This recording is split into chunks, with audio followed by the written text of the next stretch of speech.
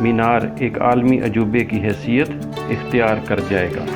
مگر جتنی شہرت ایفل ٹاور نے کمائی ہے، اتنی ہی شہرت اس جعل ساز نے بھی کمائی ہے جس نے اس ٹاور کو کھڑے کھڑے ایک کباڑیے کے ہاتھ بیچ دیا اور ساری رقم لے کر آسٹریلیا فرار ہو گیا۔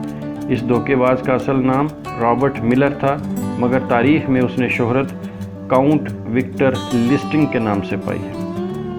یہ شخص 1890 میں چیکوسلواکیہ میں پیدا ہوا۔ ذہین اور پر اعتماد ہونے کے علاوہ متعدد زبانوں پر عبور رکھنا اس کی ایک زبردست قابلیت تھی۔ اسے لوگوں کو شیشے میں اتارنے کا فن آتا تھا، بلا کا چرب زبان تھا، مخاطب کی آنکھ سے سرما چرا کے لے جاتا مگر اسے خبر نہ ہوتی۔ اسی دھوکے باز نے مشہور زمانہ ایفل ٹاور تک بیچ دیا۔ راتوں رات امیر بننے کی خواہش سے انسان اچھے برے کی تمیز کھو بیٹھتا ہے۔ اسی انسانی کمزوری سے وکٹر لسٹنگ نے فائدہ اٹھایا اور خوب دولت کمائی۔ اس جعل ساز کے دوسرے بے شمار کارناموں کے متعلق کسی دوسری ویڈیو میں تفصیل پیش کی جائے گی۔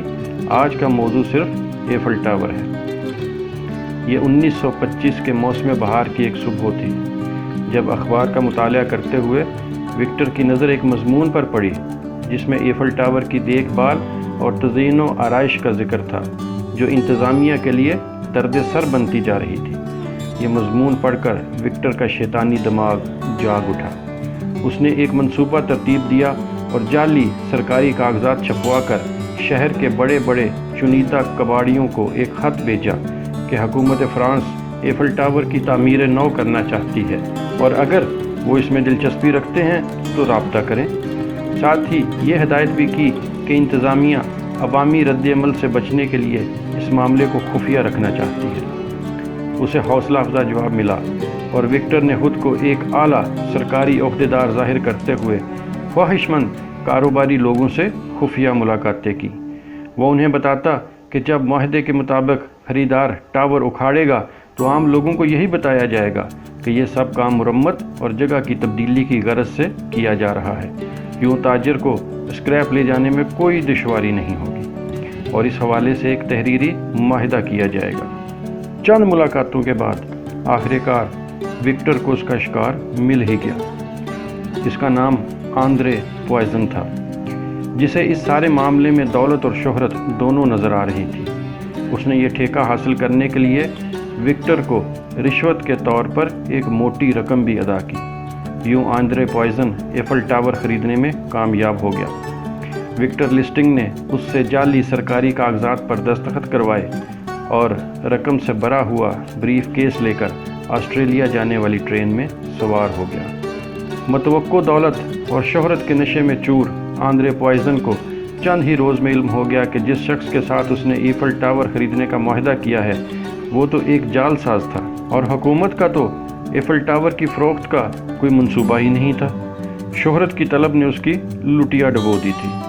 بدنامی کے ڈر سے وہ کسی کو بتا بھی نہیں سکتا تھا کہ وہ ایفل ٹاور خرید چکا ہے۔ پوائزن نے اس معاملے پر مکمل خاموشی اختیار کر لی کیونکہ اس کے سوا اس کے پاس کوئی اور چارہ نہ تھا۔ اسے اپنی کاروباری ساکھ کے متاثر ہونے کا ڈر تھا۔ اس طرح یہ سارا معاملہ رازداری سے دب گیا۔ چند ماہ تک جب سرکاری سطح پر اس معاملے میں کوئی ہلچل نہ ہوئی تو وکٹر لسٹنگ کی پھر رال ٹپک پڑی اور وہ دوبارہ فرانس پہنچ گیا۔ پیرس پہنچ کر اس نے پہلے کی طرح ایک بار پھر اسی طرز پر اپنا جال بچھایا اور نئے شکار کا انتظار کرنے لگا، مگر اس بار قسمت نے یاوری نہ کی۔ تاجروں نے شک ہونے پر پولیس کو اطلاع دے دی۔ انتظامیہ حرکت میں آئی مگر وکٹر لسٹنگ ان کے ہاتھ چڑھنے سے پہلے ہی امریکہ پہنچ گیا۔ امریکہ میں بھی اس نے اپنی جعل سازی جاری رکھی مگر 1935 میں اس کے جرم کا پردہ چاک ہو گیا اور اسے پولیس نے دھر لیا۔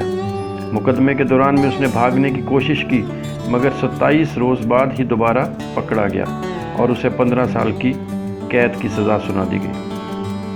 مارچ 1947 میں دوران قید ہی بیماری کی وجہ سے اس کی موت واقع ہو گئی۔ یوں ایفل ٹاور کا یہ مجرم اپنے انجام کو پہنچ گیا۔